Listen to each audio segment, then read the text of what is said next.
Aquele que está aqui, Senhor, para trazer a tua palavra, o seu coração, Deus, o teu céu, para se abençoar, também vai preparando a orelha, Senhor, para podermos cada um aqui, para que a gente possa entender aquilo que o Senhor quer tratar com a gente, Senhor. Estamos aqui também apresentando as pessoas que estão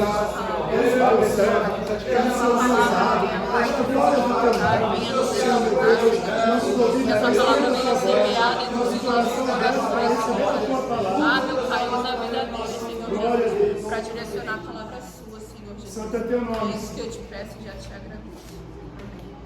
Aleluia. Só o Senhor é Deus. Pode sentar, gente. Mas que é, Pai. A todos com a paz do Senhor. Amém. É um prazer estar aqui, juntos com vocês, para adorarmos a Deus, conhecer aqui mais um pouco do povo de Deus, né? E dizer que vocês são abençoados, que vocês têm um grande dirigente, né? Aleluia. Essa bênção de Deus, né? Eu já perguntei para ele que hora que termina o culto, né? Deus. Só situado. O pastor foi pregar na igreja de um amigo dele e ele perguntou para o pastor da igreja: até que hora eu posso pregar? Fica à vontade, você pode pregar até a hora que quiser. Só que 9 horas o povo vai embora. Eu já vi que vocês vão embora antes das 9, não é isso? 10 para as 9, né? Então eu não quero que vocês vão embora, eu continue pregando. Então, eu quero terminar pregando antes de vocês irem embora. Eu gostaria de compartilhar com vocês o texto de Lucas capítulo 5. Lucas capítulo 5. Aleluia. Glória a Deus. O dirigente de vocês, meu aluno, Edilson, falou aqui do IBBC, Instituto Bíblico Brasil para Cristo. Ele é aluno, né? Eu gostaria de convidar vocês também para estudarem lá no Brasil para Cristo. Muitos dos obreiros, a maioria deles aí no Brasil para Cristo, já passaram lá pelo Instituto Bíblico Brasil para Cristo. Aula segunda, terça e quinta, né? Segunda, terça e quinta. Vocês vão se preparar mais na palavra de Deus. Lucas capítulo 5, versículos 17 até o 26. Lucas 5, 17 a 26. Glória a Deus. A minha versão da palavra de Deus é NVI, nova versão internacional, que diz o seguinte: certo dia, quando ele ensinava, estavam sentados ali fariseus e mestres da lei, procedentes de todos os povoados da Galileia, da Judéia e de Jerusalém. E o poder do Senhor estava com ele para curar os doentes. Vieram alguns homens trazendo um paralítico numa maca e tentaram fazê-lo entrar na casa para colocá-lo diante de Jesus. Não conseguindo fazer isso, por causa da multidão, subiram ao terraço e o baixaram em sua maca através de uma abertura até o meio da multidão, bem em frente de Jesus. Vendo a fé que eles tinham, Jesus disse: homem, os seus pecados estão perdoados. Os fariseus e os mestres da lei começaram a pensar: quem é esse que blasfema? Quem pode perdoar pecados a não ser somente Deus? Jesus, sabendo o que eles estavam pensando, perguntou: por que vocês estão pensando assim? Que é mais fácil dizer: os seus pecados estão perdoados, ou levante-se e ande? Mas para que vocês saibam que o Filho do Homem tem na terra autoridade para perdoar pecados, disse ao paralítico: eu lhes digo, levante-se, pegue a sua maca e vá para casa. Aleluia. Imediatamente ele se levantou na frente deles, pegou a maca em que estivera deitado e foi para casa, louvando a Deus. Todos ficaram atônitos e glorificavam a Deus, e cheios de temor diziam: hoje vimos coisas extraordinárias. Aleluia. Glória a Deus. E realmente nessa noite a gente possa ver, se ainda já não viu, né? Coisas extraordinárias. Eu vi uma simples coisa, não foi aquele milagre do céu, mas eu vi algo extraordinário. Eu estava aqui, Glória a Deus. como é que é o nome desse garoto garotinho aqui? Gael? Isso, estava cantando e mudava, mas ele cantava com tanta alegria. Aleluia. Eu falei, meu Deus, que coisa bonita. Eu lembrei de Jesus disse, né? Que o verdadeiro louvor vem da boca das crianças. Deus abençoe Gael. Continua assim com essa força, com essa vivacidade. Olhando para esse texto, o que nos chama a atenção, e na verdade é isso, foi o milagre desse paralítico. Eu poderia muito bem trabalhar nesse texto pensando na cura que Jesus realizou na vida desse paralítico. Mas eu queria que nós olhássemos para esse texto, pensasse nele como igreja. E à luz desse texto, extraíssemos um perfil, algumas características do que realmente é igreja. Eu digo isso porque hoje muito se fala sobre igreja. Tem muitos livros que foram escritos falando sobre igreja, mas quando a gente olha para os títulos deles e até para o conteúdo, a gente fica um tanto quanto entristecido, porque os títulos não são muito bons. Igreja desviada, igreja que perdeu o rumo, os sem igreja, né? Hoje nós já temos um movimento evangélico, porque lá fora tem os sem teto, os sem camisa, os sem casa, os sem terra. E agora nós temos sem igreja. As pessoas que fogem da igreja, que saem da igreja e arrumam um bocado de desculpa. E quando a gente pensa em igreja, em muitas coisas que estão acontecendo na igreja, é porque a gente não tem uma visão correta do que é a igreja. Um certo pastor ligou para um pastor amigo dele que estava nos Estados Unidos e ele falou assim: olha, traga para mim um quebra-cabeça grande que você vê aí, que eu gosto de montar quebra-cabeça. E esse amigo do pastor comprou lá um quebra-cabeça de mais de 2.000 peças. Só que na hora de trazer, ele viu que a caixa era muito grande, ele pegou, tirou a caixa, jogou fora e pegou aquelas peças do quebra-cabeça, colocou numa espécie de uma sacolinha de plástico e trouxe. E quando ele trouxe, ele entregou para o pastor, e o pastor chegou assim: mas como é que eu vou montar esse quebra-cabeça se você jogou a caixa fora, e a caixa fora que tem um desenho do que é o quebra-cabeça, e agora eu não vou poder montar? E o que tem acontecido com a igreja é isso, gente. Muitas pessoas estão querendo colocar aquelas pecinhas do quebra-cabeça chamado igreja, não que igreja seja quebra-cabeça, tá? Querendo montar aquelas pecinhas para trazer uma imagem verdadeira do que é a igreja, mas estão sem norte. Estão sem direção, não sabem como encaixar aquelas pecinhas porque não tem direção. Está faltando a caixa de instrução. Para nós termos uma ideia correta do que é a igreja, do que Jesus pensa sobre a igreja e qual é a igreja verdadeira, nós precisamos olhar para o manual que mostra o que é a igreja. Esse manual chama-se Bíblia. A Bíblia está cheia de orientações sobre a igreja, principalmente no livro de Atos dos Apóstolos, onde a igreja assumiu uma forma corpórea, onde ela nasceu ali em Atos 2, e já no começo, já a Bíblia fala que a igreja já começou com 3.000 membros. Olha que coisa bonita, uma igreja começar com 3.000 membros. Chega em Atos 4, já está com 5.000, Atos 6 já é uma grande multidão, e a igreja continua crescendo da forma que Deus queria. Aleluia! Mas não é apenas Atos que fala sobre igreja, a Bíblia toda fala, e aqui em Lucas eu posso enxergar nesse texto algumas características importantes, e mais do que isso, não só características importantes, características bíblicas do que é igreja.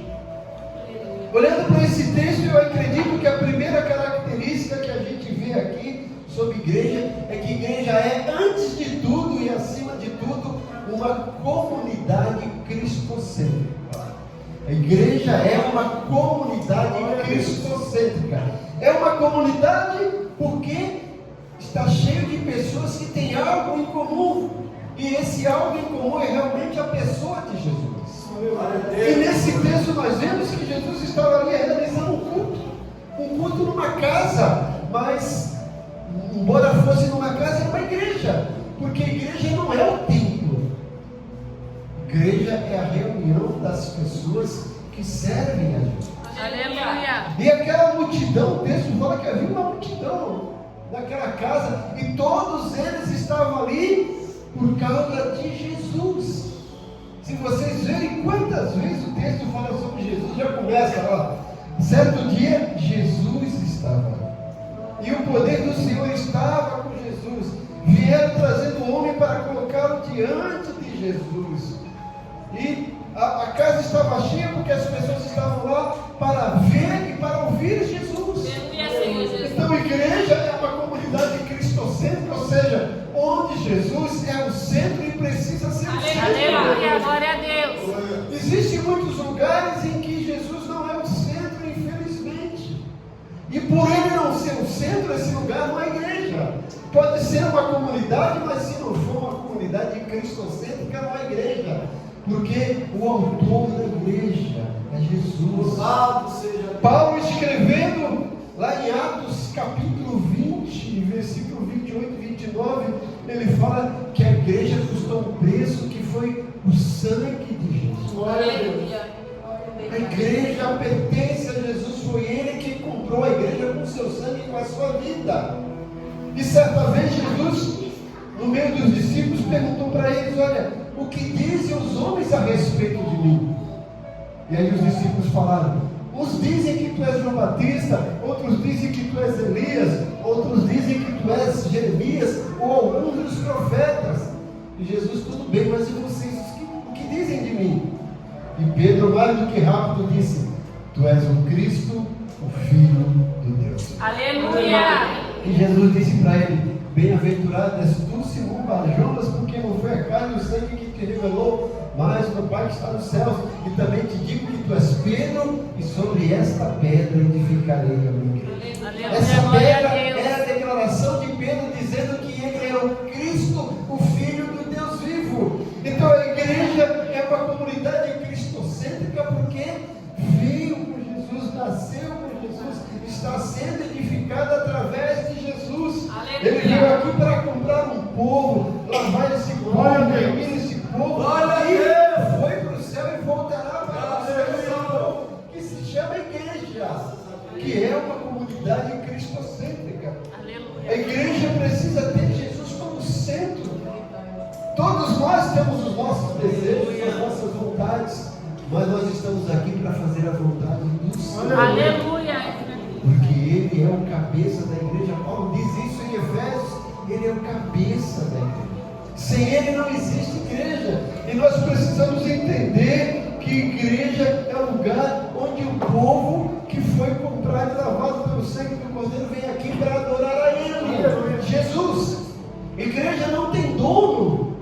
Mais uma vez, Paulo escrevendo lá em Atos, olha, quem escreveu foi Lucas, mas foi Paulo que estava dizendo, em Atos 20 e 28, olha, ela custou um preço, a igreja de Deus, o dono da igreja é Deus, é o Senhor Jesus, não é ninguém, não é o fundador da igreja.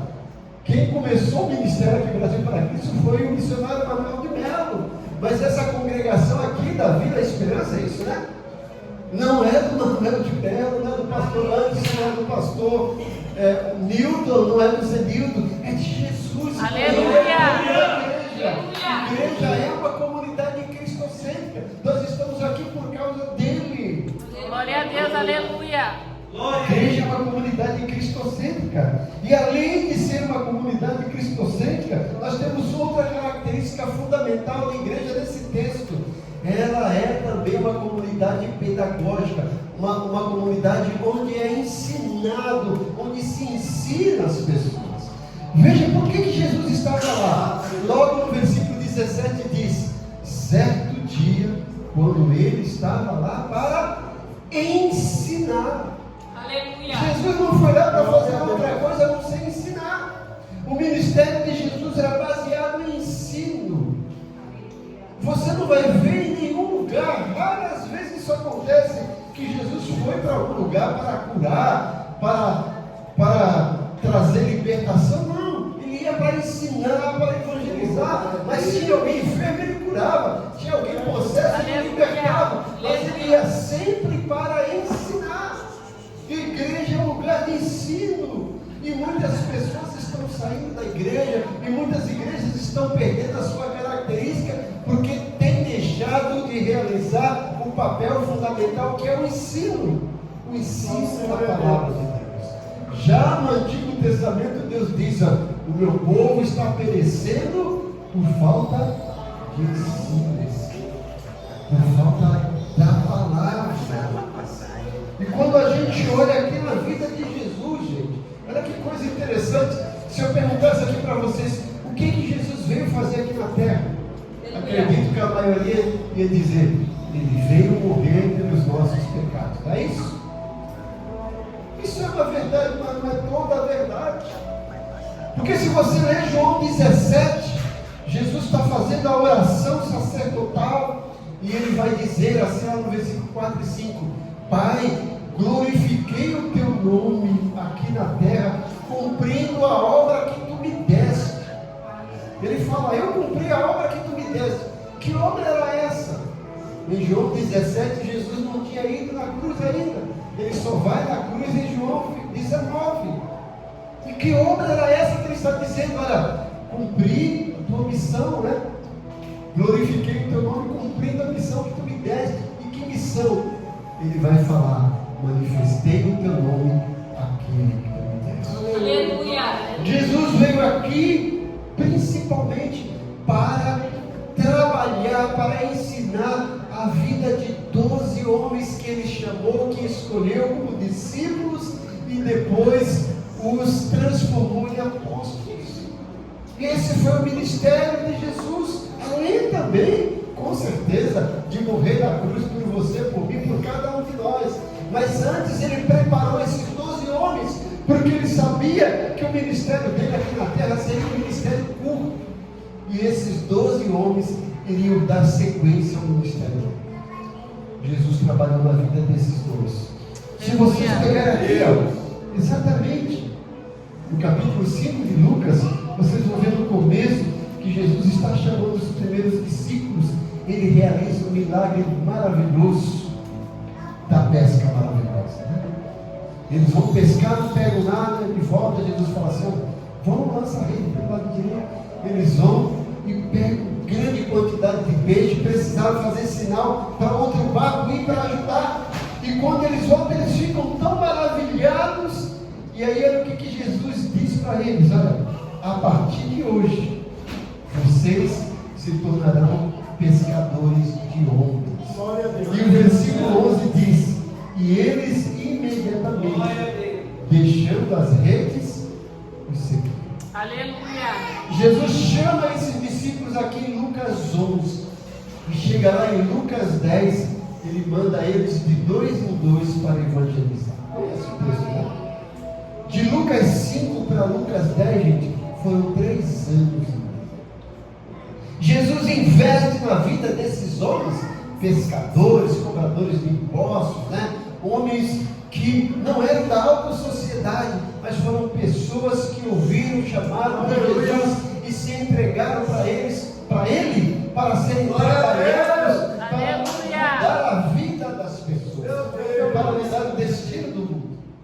Depois de 3 anos e meio é que Jesus libera eles para pregar.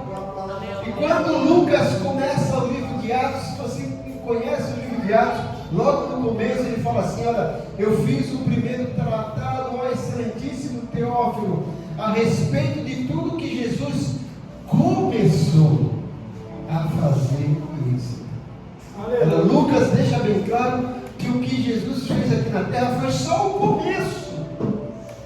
E quem terminou esse trabalho de Jesus? Esses 12 homens que ele chamou como discípulos, e lá em Lucas 10, transformou em apóstolos. E agora em Atos, eles sozinhos começam a fazer o ministério que Jesus quer começar. Começam a pregar o Evangelho, começam a ensinar o Evangelho, começam a edificar igrejas, fundar igrejas e edificar igrejas. Por quê? Porque eles passaram tempo aprendendo. Aleluia! Igreja, além de ser uma comunidade cristocêntrica, precisa ser uma comunidade pedagógica, uma comunidade de ensino da palavra.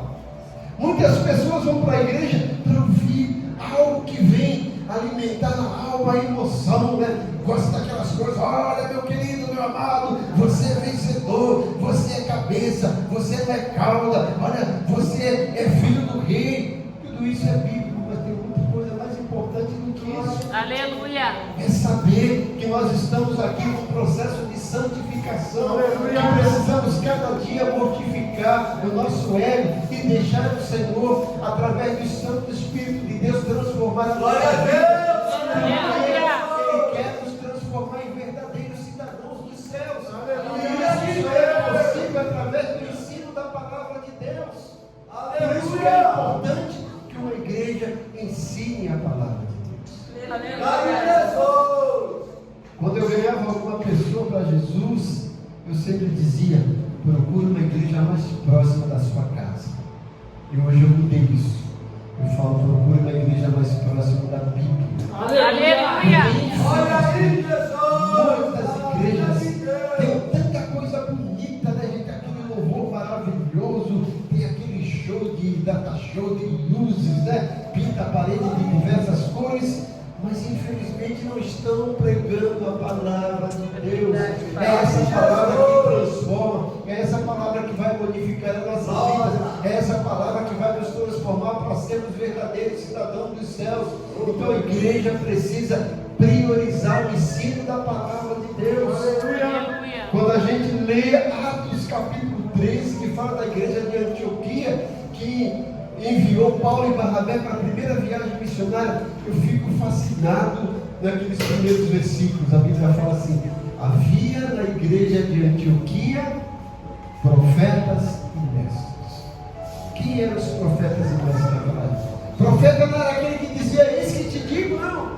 Profeta era aquele que pregava a palavra de Deus.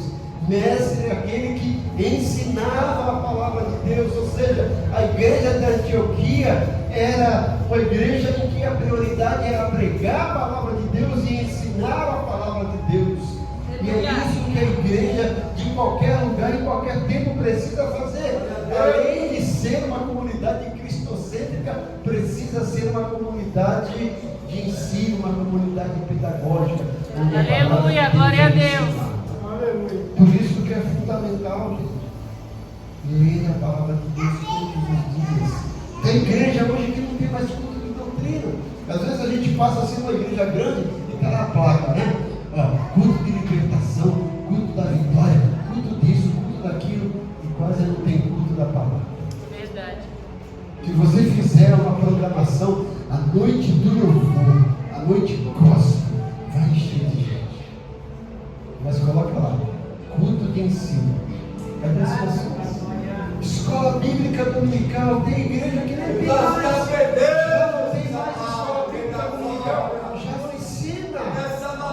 Nós precisamos valorizar e priorizar o ensino da palavra. Aleluia, verdade. O reverendo Augusto Nicodemos disse que nós estamos vivendo uma época, isso é verdade, onde as pessoas estão cantando, né, gente? O que tem de música gospel, música evangélica, né? Passou recentemente uma reportagem do Globo Repórter, do movimento gospel, as pessoas indo para assistir, olha, assistir show gospel, ou iam para assistir culto gospel, música. Hoje nós temos vários cantores aparecendo na televisão. Glória a Deus para isso é muito bom. Muita gente cantando, mas do outro lado da moeda, enquanto nós temos vários cantores, muita gente cantando música evangélica, nós estamos vivendo o pior período do analfabetismo cristão. Muitas pessoas não conhecem a palavra de Deus na íntegra. Muitas pessoas não vivem a palavra de Deus, não aprendem a palavra de Deus. Vão lá, cantam, levantam a mão, aquela coisa toda, mas não mudam a vida, porque não são ensinados pela palavra de Deus. É essa palavra que transforma, que purifica. Glória a Deus! Salmos 119, 176 versículos, falando da palavra de Deus. Como purificará o jovem o seu caminho? Observando conforme a tua palavra. Escondi a tua palavra no meu coração para não pecar contra ti. Lâmpada para os meus pés é a tua palavra e luz para os meus caminhos. Aleluia. precisamos valorizar o ensino da palavra. O ensino bíblico, o ensino verdadeiro. Não o que eu acho, não o que eu penso, mas o que Deus acha, o que Deus pensa. Está na palavra dele. Glória a Deus. E aqui essas pessoas estavam lá porque Jesus estava lá, estavam lá porque Jesus ia ensinar. Então a igreja precisa, em primeiro lugar, ser uma comunidade cristocêntrica que se reúne por conta de Jesus, por causa de Deus. É uma igreja que é uma comunidade cristocêntrica, mas também uma comunidade pedagógica, uma comunidade de ensino, um lugar onde prioriza o ensino da palavra de Deus. Aleluia. Em terceiro lugar, a igreja é uma comunidade terapêutica, é um lugar onde as pessoas são curadas. Glória a Deus. Veja que o texto está dizendo o seguinte, ó, versículo 18, ao 17, né? Certo dia, quando ele estava ali, estavam sentados os fariseus e mestres da lei, vindo de todos os povoados da Galileia, da Judeia e de Jerusalém, e o poder do Senhor estava com ele para curar. Aleluia, glória a Deus. Igreja é um lugar onde se cura. Aleluia. Muitas pessoas foram curadas e até esse paralítico foi curado, recebeu um milagre físico, mas eu acredito que o Senhor continua curando, gente. Aleluia. Creio, Pai. Ele cura. Eu sou um testemunho vivo da cura do Senhor. Aleluia. Eu não era para estar vivo, mas o Senhor me curou quando eu era pequeno, quase com 2 anos. Eu sou um milagre de Deus. O Senhor cura. Igreja é o lugar onde as pessoas são curadas. Só o Senhor é Deus. Não apenas das enfermidades físicas, mas principalmente das enfermidades emocionais. Só o Senhor. Aleluia. Nós estamos Creio, Pai. vivendo um período onde as pessoas estão sofrendo desesperadamente de enfermidades emocionais. Segundo a Organização Mundial de Saúde, nós estamos vivendo o século da depressão, do estresse, da ansiedade. Quantas pessoas hoje estão enfrentando esses males da alma? E quando a gente olha na Bíblia, já existiu isso. Se você ler o Salmo 32, o Salmo 38, Davi estava sofrendo de doenças psicossomáticas. As emoções dele estavam à flor da pele e o corpo estava reagindo por conta disso. Elias, capítulo 18 e 19, de rei, sofreu depressão. E hoje, mais do que qualquer tempo, as pessoas estão sofrendo os males emocionais. Igreja deveria ser o maior centro terapêutico da terra. Um lugar onde as pessoas vêm para serem curadas. Onde as pessoas entram tristes e recebem um abraço do irmão. Às vezes as pessoas só querem ser notadas, só querem ser abraçadas. E a igreja pode fazer isso, pode curar com um simples gesto de abraçar, de ouvir. Eu falo que Deus é maravilhoso. Veja como é que Ele nos fez. Ele nos deu algumas coisas em pares.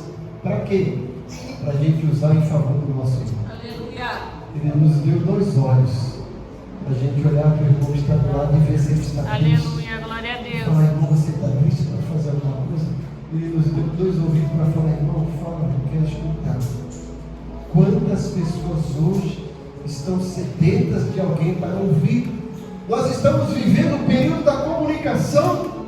A gente entra lá no WhatsApp, entra lá nos aplicativos, fala com gente da Coreia, do Japão, da Rússia, de todo lugar, numa fração de segundo. Mas mesmo assim as pessoas estão se sentindo sozinhos, porque não tem alguém que realmente senta, olha nos olhos e empresta um ouvido para ouvir. As pessoas precisam ser ouvidas. Deus nos deu um par de ombro para dizer, irmão, mostra sua cabeça aqui no meu ombro, chora, chora. Deus nos deu 2 braços para a gente abraçar o irmão, nos deu 2 pernas para a gente ir atrás dele, quando ele se afasta da igreja, e muitas vezes a gente só quer cobrar.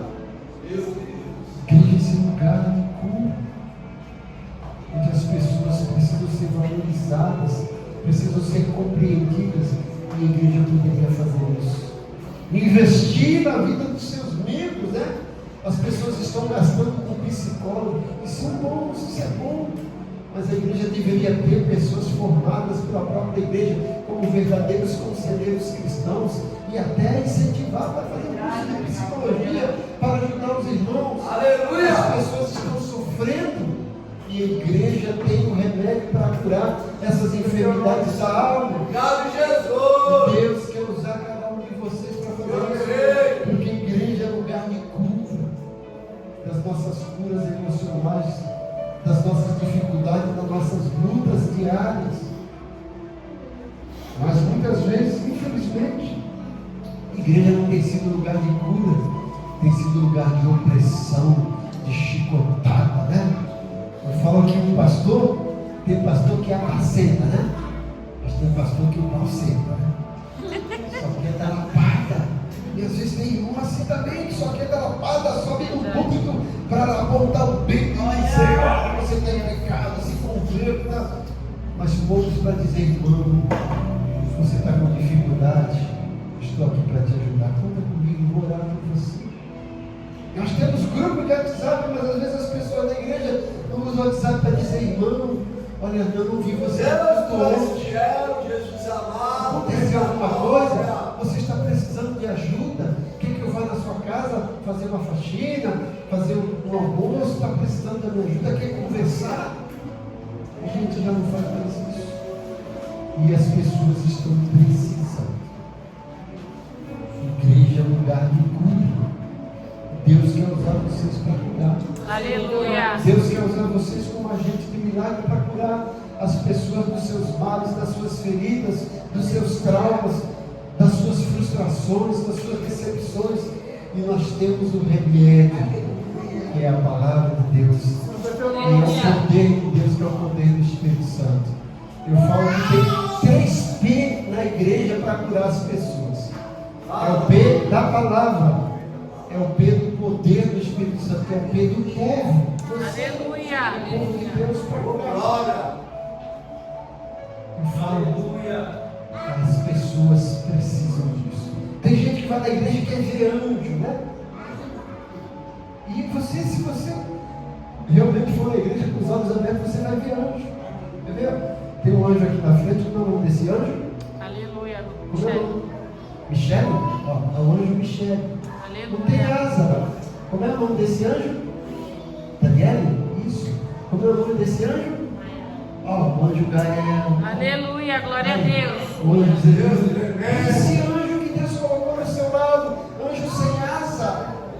O livro de Hebreus fala que pessoas receberam em suas casas anjos e nem perceberam que era um anjo. Olha o anjo que Deus colocou na sua vida. Aleluia. Você pode ser, você deve ser o anjo de Deus na vida de alguém. Para levar orientação, para levar cura, para levar uma palavra de conforto. E a gente às vezes não faz isso. Igreja é uma comunidade cristocêntrica. Igreja é uma comunidade pedagógica. Igreja é uma comunidade terapêutica onde as pessoas precisam ser curadas. Deus quer curar essas pessoas através de você. Aleluia. Quer curar também a sua vida na igreja. Por isso que é importante vir para o culto. Por isso que é importante congregar. Venha. Deixe Deus trabalhar na sua vida. Igreja é uma comunidade cristocêntrica. Igreja é uma comunidade pedagógica. Igreja é uma comunidade terapêutica, mas a igreja também é uma comunidade de assistência. Veja, a Bíblia fala que o lugar estava cheio e tinha um homem paralítico tentando entrar e não conseguia, porque o lugar estava abarrotado. E eu fico imaginando quantas pessoas passaram do lado daquele paralítico, nem perceberam, né? Porque queriam vir a Jesus. Ignoraram aquele paralítico. Eu falo que aquele paralítico foi alvo de 2 milagres. O milagre da cura, que é um milagre sobrenatural, mas antes disso ele obteve um milagre natural. Foi a assistência de alguns homens. Porque o texto diz assim, ó. Já. Vieram alguns homens trazendo um paralítico numa maca e tentaram fazê-lo entrar na casa para colocá-lo diante de Jesus. Não conseguindo fazer isso por causa da multidão, subiram ao terraço e o baixaram em sua maca através de uma abertura até o meio da multidão, bem em frente de Jesus. Aleluia. Igreja é lugar de assistência, parecido com de cura, de enfermidade, de terapia. Aquele homem precisava ser assistido por alguém. E alguns homens olharam para ele e falaram assim: ele precisa de ajuda. Vamos ajudar. Tentaram colocar ali no meio da multidão, não conseguiram, estava abarrotado, ninguém queria dar lugar para eles, né? Hoje nós temos lugar preferencial, né? Para o PCD, daquele tempo. Ninguém queria saber, todo mundo queria pensar em si próprio, todo mundo estava ali querendo, não, primeiro eu, deixa eu me curar, né? Depois é. Eu falo que tem crente que fala assim: não, é cada um por si e Deus pode curar todos, né? Isso não é o lema do crente, não. O lema do crente é o lema dos mosqueteiros, lembra? Um por todos e todos por um. Muitos passaram e nem olharam, não fizeram nada com aquele paralítico. Mas alguns homens, talvez 4, pode ser, parece ser 4, olharam e falaram assim: ele precisa de ajuda. Aleluia. Vamos ajudar? Tentaram entrar com ele e não conseguiram. Aí pensaram: vamos fazer uma marca. Fizeram uma marca, uma espécie de pá de obra. Subiram lá em cima do telhado, abriram as teias e desceram aquele homem bem. Aleluia. Igreja é lugar de assistência, assistir aos desamparados, aqueles que estão com alguma dificuldade, com alguma necessidade. Às vezes a gente só fala assim: eu vou orar por você. Às vezes o irmão não está precisando só de oração, está precisando de ação, porque a própria palavra oração termina com ação, é agir, fazer alguma coisa. E aqueles homens fizeram isso na vida daquele paralítico. Foi o primeiro milagre que ele recebeu, de alguém olhar para ele e falar assim: você existe, você precisa de ajuda, e nós vamos ajudar. Glória a Deus. Essa igreja é lugar de um ajudar o outro. Lá em Isaías, não sei se é 43:7, diz o seguinte: um ao outro ajudou, e ao seu companheiro disse: ser forte. Aleluia. É isso que está faltando na igreja, a gente olhar para alguém para ajudar. Eu e minha esposa temos um lema, né? A gente todo mês abençoa a vida de alguém, porque nós fomos abençoados. Aleluia. Deus usou um casal, usou pessoas para abençoar a nossa vida quando a gente estava enfrentando dificuldades. E hoje a gente fala assim: nós queremos ajudar alguém. E a gente separa todo mês uma quantia para abençoar vidas. Glória a Deus. E a gente se sente tão bem com isso quando a gente pode ajudar. E você pode fazer isso. Você pode assistir essa pessoa. Como é que a igreja pode trabalhar nessa questão de assistência, né? Quando você vai fazer compra, quando a gente vai fazer compra, a gente sempre fala assim: vamos comprar isso aqui para levar para alguém, vamos comprar isso aqui para levar para alguém. A gente leva para alguém, leva para a igreja para fazer esses trabalhos, para assistir as pessoas que precisam. Por mais dificultoso que nós estejamos, a gente pode fazer alguma coisa para ajudar. Eu sempre digo que não existe ninguém totalmente pobre que não possa ajudar alguém. E que também não existe ninguém totalmente rico que não precisa de ajuda. Nós podemos ajudar alguém, até com o pouco que nós temos. Vocês lembram do profeta Elias? Ele estava no lugar, Deus mandando água, mandando os povos alimentar, depois falou assim: sai daqui e vai lá na casa da viúva. Ele chega lá e a viúva está fazendo o quê? Preparando alguma coisa no moinho. E ela fala assim para o profeta: olha, só tem um pouquinho de farinha, um pouquinho de azeite, eu vou preparar um bolo para mim e para o meu filho, vamos comer e vamos depois morrer, não tem mais comida. O que Elias fala? Prepara primeiro para mim, né? Meu Deus, sabe que a mulher está dizendo que não tem nada e esse profeta parece estar sem coração. Prepara primeiro para mim. Deus queria ensinar uma coisa para Elias: eu estou te sustentando aqui com os corvos, mas eu vou te mostrar que existe uma mulher que está passando necessidade, mas ela vai te ajudar. Aleluia. E ela foi lá, aquela viúva sem nada, ajudou Elias. E depois o que aconteceu? O azeite da botija não acabou, a farinha da panela não acabou. Aleluia. Foi um milagre de Deus na vida daquela mulher. Glória a Deus. Porque ela investiu na vida do profeta, o que ela tinha. E aquele povo, Deus, ela transformou. Você pode fazer diferença na vida de alguém. Porque a igreja é um lugar de assistência. E o último lugar, não menos importante, tão importante quanto as outras, a igreja é um lugar de adoração. O texto termina dizendo, versículo 25: imediatamente ele se levantou na frente deles, pegou a maca que estivera deitada e foi para casa, louvando a Deus. E o versículo 26: todos ficaram atônitos e glorificavam a Deus, e cheios de temor diziam: hoje vimos coisas extraordinárias. Coisas maravilhosas, ou prodígios. Aquele lugar foi um lugar de adoração. A gente tem que entender que igreja é lugar de adoração. Se você perguntar para alguém o que você vai fazer na igreja, a gente vai ouvir tantas respostas. Eu vou lá buscar minha bênção, não é isso? A gente até canta, né? Vim buscar uma bênção, Jesus tem bênção para dar, não é isso? Aleluia. Porque é lugar de bênção também. Eu vou lá porque eu quero assistir o culto. Você não tem que vir para assistir o culto, você tem que vir para participar do culto. Eu vou lá para ouvir o louvor, eu vou lá para ouvir a mensagem. Legal, isso é bom. Então você tem que dizer: eu vou lá para adorar Deus. Aleluia. Eu vou lá para adorar Deus. Igreja é lugar de adoração. Não é cantoria, é adorar a Deus, é louvar a Deus, é fazer a vontade de Deus. Enquanto você está adorando, Deus vai agir. Lá a igreja de Antioquia, em Atos 13, fala assim: enquanto a igreja adorava, o Espírito Santo apareceu e falou: separe de Paulo e Barnabé. É no meio de adoração que Deus habita e Deus trabalha. Aleluia, glória a Nós Deus. temos que entender o que é realmente adoração, não é simplesmente cantar, é abrir o nosso coração, os nossos lábios para glorificar o Senhor.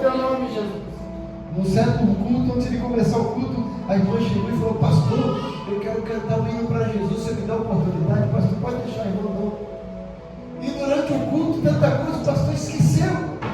No final do culto, a irmã chegou lá, toda brava, toda nervosa, esbravejando: pastor, o que foi, irmão? O Senhor não me deu a oportunidade para eu cantar o hino para Jesus. E minha irmã, me perdoa, eu esqueci. Tudo bem, irmão, mas pode cantar agora. Não, mas agora o povo já foi embora. Irmão, mas a senhora não ia cantar o hino para Jesus? Jesus está aqui, canta que ele escuta. Aleluia. Será que ela ia cantar para Jesus mesmo para o povo, né? Adoração é a resposta do coração que é grato a Deus e louvor, né? Igreja é um lugar de adoração. É isso que a gente tem que entender para construir uma igreja com os valores bíblicos, restaurar a imagem da igreja, restaurar a essência da igreja verdadeira. Igreja é uma comunidade cristocêntrica. Jesus precisa ser o centro. Igreja é uma comunidade pedagógica, é um lugar onde ensina a palavra de Deus. Igreja é uma comunidade terapêutica, é um lugar onde as pessoas são curadas por você, que é o anjo de Deus. Igreja é um lugar de assistência. Deus quer usar você para assistir a vida dele. Aleluia. Igreja é um lugar de adoração. Deus quer e precisa. E você é o verdadeiro adorador. A Bíblia diz que Deus procura adoradores que o adorem em espírito. Aleluia. Verdade, Deus. Curve sua cabeça. O Senhor. Pai bondoso, Pai querido, a tua palavra é fonte de transformação, de ensino, de cura, de orientação para as nossas vidas. E eu a transmitir dentro das minhas limitações, mas eu tenho plena certeza que o teu Santo Espírito está trabalhando nas mentes e corações de cada um, para que essa palavra seja reunida, para que essa palavra seja ampliada, esclarecida na mente e nos corações do teu povo, e para que eles coloquem em prática, para que essa igreja continue sendo uma igreja bíblica, cada vez mais transformada para a glória do teu nome. E se nessa noite existe alguma pessoa que está precisando de ajuda, de apoio, de cura, que o teu Santo Espírito use alguém para ministrar cura, para ministrar ajuda, para ministrar assistência, para que essas pessoas saiam daqui transformadas para a glória de Deus. E que esse lugar continue sendo transformado pela tua presença e que o Senhor use grandemente vidas para que essa igreja cresça para a glória do teu nome e para que o Senhor seja glorificado. Eu oro agradecido em nome de Jesus. Amém. Amém no tempo, né? Aleluia. Deus abençoe a tua vida.